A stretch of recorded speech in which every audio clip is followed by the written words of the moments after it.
Hello बच्चों, welcome to बायोमेड easy. आज का हमारा टॉपिक है absorption by roots part 3 tonicity. बच्चों देखो, ये टॉपिक्स जो हैं ये बहुत इंपॉर्टेंट है, बट कुछ बच्चों को ये बोरिंग लग सकते हैं। इनको इंटरेस्टिंग बनाने के लिए मैंने कुछ कोशिश की है, शायद आपको पसंद आए। तो आज देख लेते हैं हमारे टॉपिक्स क्या है। फर्स्ट है टोनिसिटी, सेकंड है टाइप्स ऑफ सोल्यूशन और थर्ड है एक्टिव ट्रांसपोर्ट। इनके बारे में पढ़ना बहुत ज़रूरी है क्योंकि ये आपको बेसिक कंसेप्ट क्लियर करेंगे कि रूट्स जो है पानी एब्जॉर्ब कैसे करते हैं। तो देख लेते हैं टोनिसिटी क्या होती है। ये एक मेजरमेंट है of concentration of solute particles on either side of a cell. देखो, ये एक सेल है, सेल के अंदर भी सोल्यूट पार्टिकल्स हैं और सेल के बाहर भी सोल्यूट पार्टिकल्स हैं। अब सेल के अंदर पानी कितना जाएगा और सेल के बाहर कितना पानी जाएगा, ये भी ये कैपेसिटी टोनिसिटी की वजह से हमें पता चलती है। थर्ड, इससे तीन तरह के सॉल्यूशन बनते हैं, या तो आइसोटोनिक होते हैं, या हाइपोटोनिक होते हैं, या हाइपरटोनिक होते हैं। अब इसका इफेक्ट सेल के ऊपर क्या है कि ये वॉल्यूम के बारे में हमें बताता है। या तो सेल का वॉल्यूम कम होने वाला है या सेल का वॉल्यूम पानी के एब्जॉर्प्शन के कारण ज्यादा होने वाला है। सबसे पहले पढ़ लेते हैं हम आइसोटोनिक सोल्यूशन। आइसोटोनिक सोल्यूशन के लिए ये एक डायग्राम है, इसको अच्छे से देखो। इसमें सेल की शेप को देखो। ये एक नॉर्मल सेल है जो कि आइसोटोनिक है।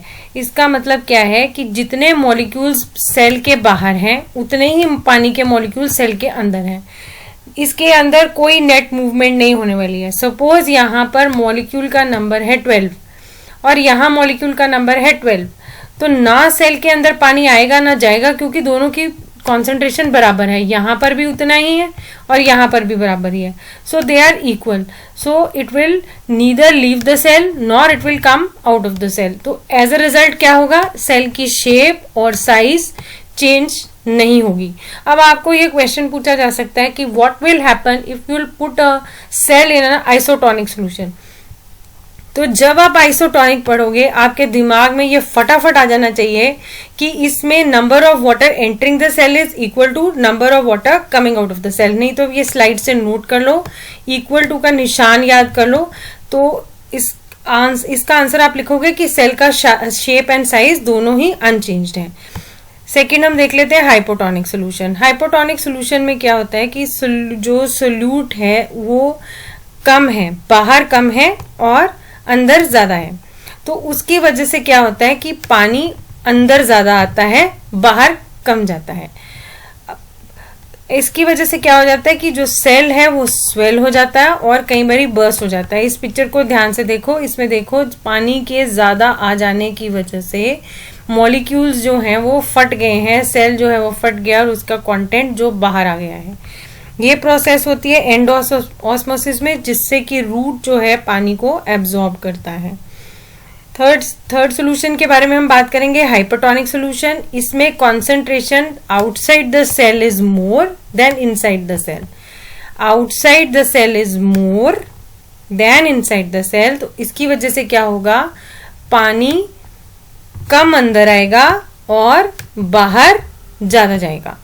उसके कारण क्या होगा, सेल का जो शेप है और साइज है वो श्रिंक कर जाएगा। सेल अपनी जो शेप है उसको लूज कर देगा। अब ये क्वेश्चन आपको पूछा जा सकता है कि आपको एक सोल्यूशन दिया गया है, उसके बीच में आपने सेल को डाला और सडनली सेल का साइज जो है वो श्रिंक हो गया। बताओ वो सोल्यूशन कौन सा है।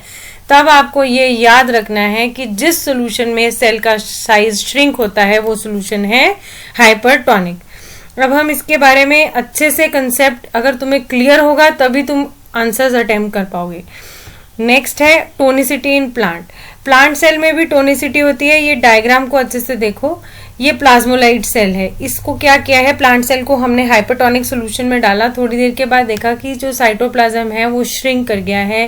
क्यों, क्योंकि पानी बाहर ज्यादा चला गया है। अभी मैंने थोड़ी देर आपको पहले बताया लास्ट स्लाइड में कि जब हम हाइपरटोनिक सोल्यूशन में सेल को डालते हैं तो पानी ज्यादा निकल जाता है, जिसकी वजह से साइटोप्लाज्म श्रिंक कर जाता है। अब फ्लेसिड सेल क्या है कि पानी की मूवमेंट तो हो रही है लेकिन जो साइड वैक्यूल है उसका साइज कम हो गया है, जिसकी वजह से सेल जो है वो मुरझाए हुए से लगते हैं, क्लोज्ड लगते हैं। टर्जिड सेल क्या है, टर्जिड मीन स्वोलन अप। इसके अंदर पानी ज्यादा आ रहा है, वाटर मॉलिक्यूल्स का इन्फ्लक्स ज्यादा है, जिसकी वजह से सेल का वैक्यूल फूल गया है और वो टर्जिड बन गया है। अब इतने सारे टोनिसिटी के कारण चेंजेस आते हैं, तो प्लांट सेल डिस्ट्रॉय क्यों नहीं हो जाता, उसकी शेप क्यों नहीं चेंज हो जाती? This is because of the rigidity of the plant cell. Plant cell इतना रिजिड होता है, सेल वॉल इतनी रिजिड होती है प्लांट सेल की कि वो बल्जिंग को, बाहर फूलने को रेजिस्ट करती है. और दूसरा काम वो करती है, जितने सेल के अंदर डेलिकेट पार्ट्स हैं, जितने डेलिकेट पार्ट हैं, उसको ये प्रोटेक्ट करके रखती है. सेकंड इसमें समझने वाली बात है एक्टिव ट्रांसपोर्ट. ये इंपॉर्टेंट है, इसको नोट कर लो. Passage of substance from a region of low to high concentration. Passage of a substance from a region of low to high concentration को एक्टिव ट्रांसपोर्ट कहते हैं. अब बच्चों इसके लिए एक थोड़ा सा कंसेप्ट आपको मैं क्लियर कर देती हूँ. सपोज आपके पास एक टैंक है और ये टैप है. आपने टैप ऑन किया, पानी जल्दी से बाहर आ गया. ऐसा क्यों हुआ? क्योंकि टैंक जो है उसकी कॉन्सेंट्रेशन उसके अंदर पानी की बहुत ज्यादा है और वो ऊपर की ओर प्लेस्ड है, और टैप में कॉन्सेंट्रेशन कम है. तो किसी भी चीज को अगर फ्लो करना हो तो वो हाई से लो में फ्लो करती है, हमेशा हाई से लो में फ्लो करती है. ये नेचुरल लॉ है, नेचुरल प्रिंसिपल है. लेकिन तब क्या, जब आपने नीचे से पानी को ऊपर लेकर जाना है, तब क्या होता है? तब आपको जोर लगाना पड़ता है, आपको किसी मशीन की हेल्प लेनी पड़ती है, जैसे किसी मोटर की हेल्प लेते हो, तो उससे पानी जल्दी से चढ़ जाता है. Same is with the plant cell, और उस प्रोसेस को हम बोलते हैं एक्टिव ट्रांसपोर्ट. जब प्रेशर ग्रेडियंट के अगेंस्ट काम करना पड़ता है, तब उसको एक्टिव ट्रांसपोर्ट बोलते हैं. देखो ये एक सेल मेम्ब्रेन है, ये एक रूट का सेल है, ये सॉइल है. सॉइल के अंदर भी नाइट्रेट्स है, सल्फेट है और आयंस हैं. अब इनके अंदर इसकी कॉन्सेंट्रेशन कम है और सेल के अंदर इसकी कॉन्सेंट्रेशन जो है वो ज्यादा है. तो उसको, प्लांट सेल को नाइट्रेट्स भी चाहिए, मिनरल्स भी चाहिए ग्रो करने के लिए. तो वो ऐसे ही ऑस्मोसिस या डिफ्यूजन पे डिपेंड नहीं कर सकता. वो क्या करता है? वो जोर लगाता है. It uses it's energy in the form of ATP, ताकि वो बाहर से इन न्यूट्रिएंट्स को एब्जॉर्ब कर सके. और इन न्यूट्रिएंट्स को ये मेम्ब्रेन को क्रॉस करना होता है. इनका साइज इतना बड़ा होता है कि मेम्ब्रेन इनको आसानी से क्रॉस करने नहीं देती है, इसलिए उसको एनर्जी लगानी पड़ती है. और वो कैसे आती है? उसके अंदर एटीपी से. और एटीपी कैसे उसको मिलता है? रेस्पिरेशन से. रेस्पिरेशन मैक्सिमम कहाँ होती है? माइटोकॉन्ड्रिया से. तो आप ये कह सकते हो कि एक्टिव ट्रांसपोर्ट की प्रोसेस माइटोकॉन्ड्रियल सेल्स के अंदर ज्यादा होती है, जिसकी वजह से प्रेशर ग्रेडियंट के अगेंस्ट जो सोल्यूट पार्टिकल्स हैं या जो आयंस हैं या सॉल्ट्स हैं, वो सेल के अंदर आसानी से आ जाते हैं. तो एक्टिव ट्रांसपोर्ट में दो बातें याद करनी है. एक तो ये बिल्कुल ऑपोजिट है डिफ्यूजन का, it is opposite of diffusion.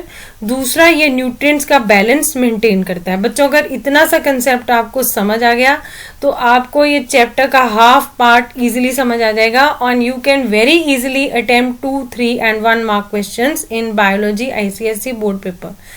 So hope you have liked my video. If you have liked it, kindly subscribe my channel and please write in the comment box what else you want me to make so that it is easy for you to learn. Thank you. Stay home, stay safe.